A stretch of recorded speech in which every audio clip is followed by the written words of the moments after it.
Hello, boys and girls, and welcome to the concession stand here on the KB Radio Network. I am your host, Kevin Reed, and welcome everybody to the review of the latest DreamWorks animated film, the science fiction survival film, to be exact, The Wild Robot, which is based on a book series of the same name by Peter Brown. Lending their voices to this film is Lupita Nyong'o, Pedro Pascal, Kit Connor, Stephanie Hsu, Mark Hamill, Catherine O'Hara, Vin Rames, and that's just the name of few. This film is directed and written by Chris Sanders. If you don't know who that is, I'm pretty sure you know his work, having been the filmmaker behind Leo and Stitch, also How to Train Your Dragon. And he takes on this property, The Wild Robot, which is, like I said, based on a book series. And this was a film that didn't really catch my eye when I first saw the trailer, because in my mind, I'm thinking, oh, we're getting another Wall-E. This is a Wall-E ripoff, the Pixar film from a few years back. And I really don't care. If it's good, it's good. If it's not, it's not. I'm going to tell you something. Last week, I saw Transformers 1, and I made the statement that Transformers 1 was the best animated film of the year. I don't know if it was recency bias or whatever, but I still feel it's an exceptional film if you're a Transformers fan. I have to take back about it being the best animated film of the year.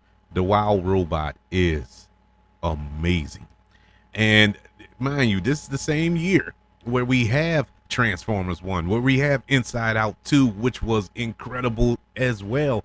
But The Wild Robot hit me in places I didn't think were able to be hit. I didn't think that this movie would catch me off guard like it did. I really am shocked and surprised on how good this movie is. I mean, good. I said it's the best animated film of the year. I would put it up there with one of the best films, period, of 2024. The premise of the film: after a shipwreck, an intelligent robot called Roz is stranded on an uninhabited island.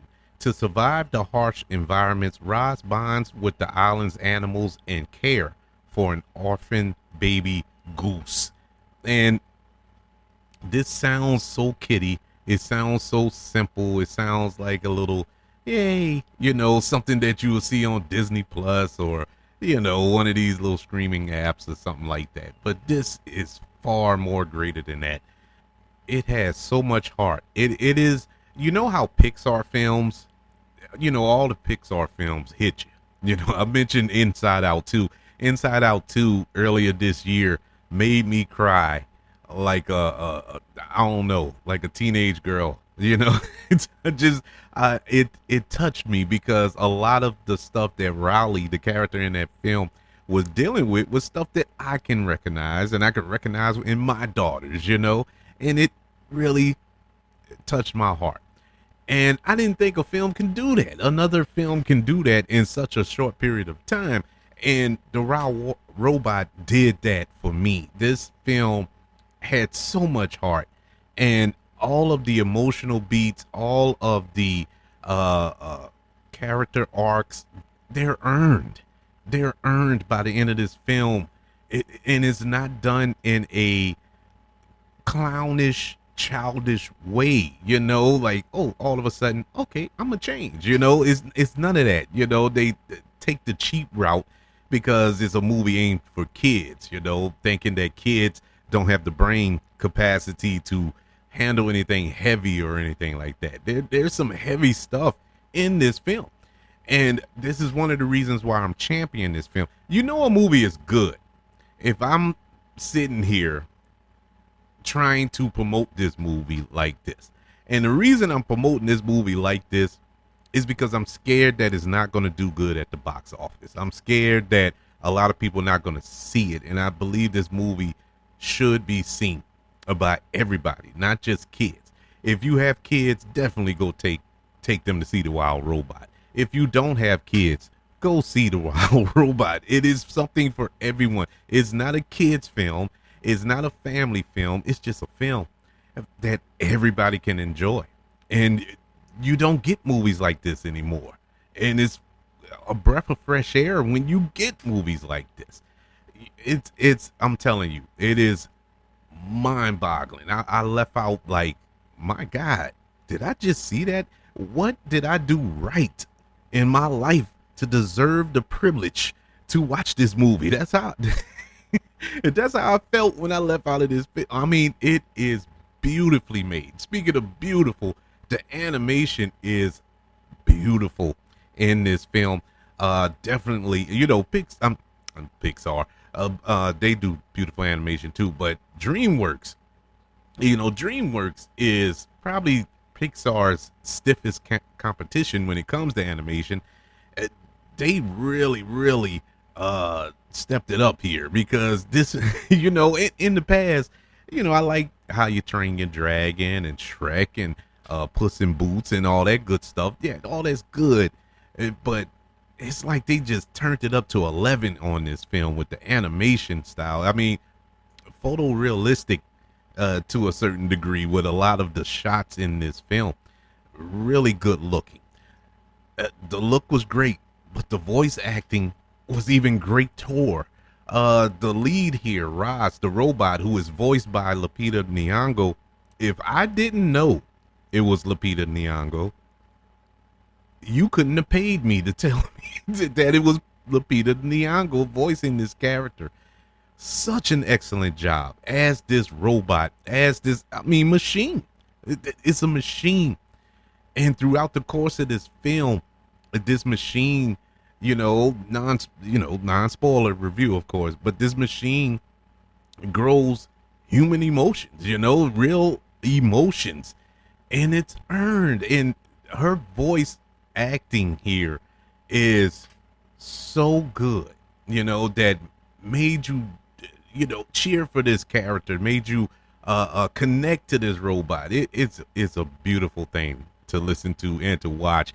Pedro Pascal as the fox in this film. I loved him in this. I loved his voice in here. He gave this little suave, kind of conniving yet sensitive and caring animal, and it was the perfect mix. You felt for this character. You really, my gosh, it perfectly written. Perfectly written. Come on, man. The voice acting here is top notch. One of the standouts for me. Everybody did excellent. There wasn't a bad voice actor in this film. Everybody was perfectly cast for their role.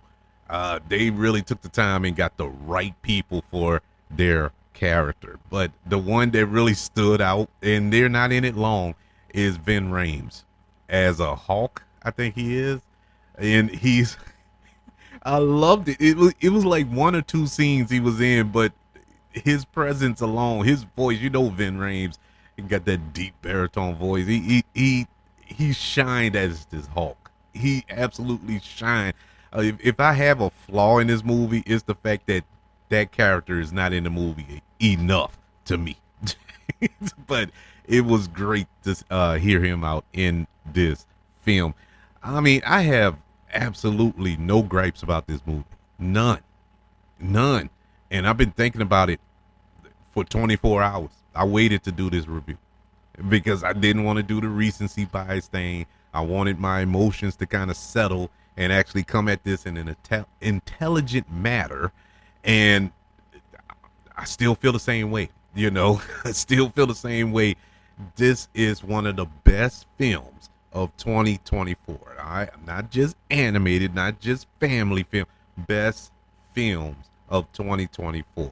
The Wild Robot, which comes out in theaters this upcoming weekend on September the 27th, gets a letter grade of an A+. Perfect movie.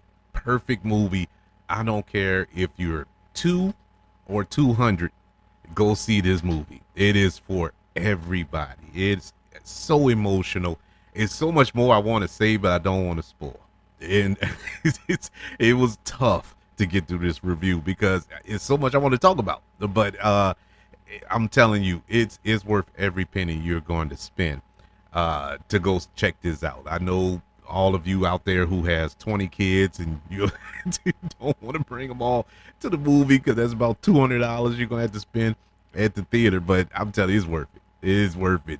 This was excellent, excellent film. Man, I'm about to cry right now thinking about this movie. I honestly, three times in this movie, I had to sneak cry. You know, when you watching a movie with somebody, if you're in the theater and you feel the tears coming down, and there's people close to you, and you don't want them to know you're crying, so you kind of like, you know, disguise it with scratching your face or something like that, but you're really wiping the tear away. Something I had to do that about twice, and then by the end of the movie, at the very last shot of the film, yeah, I just said, man, forget it. It is what it is. I don't care if you see it. I don't care. It is so good, and it's not sad. It's not sad tears. It was tears of joy. Uh, I'm shocked by it. I'm really shocked by it. I don't know if you can hear the excitement in my voice, but I'm so amazed because I didn't expect this out this movie. I honestly thought this was a Wall-E ripoff. I really did, but it was so much more because I never read the books. I didn't know anything about the books until after the film was announced. So I'm like, okay, but if the books are anything like the film, I need to go read those books. You know, I wish I can shrink my kids back down and read them to them.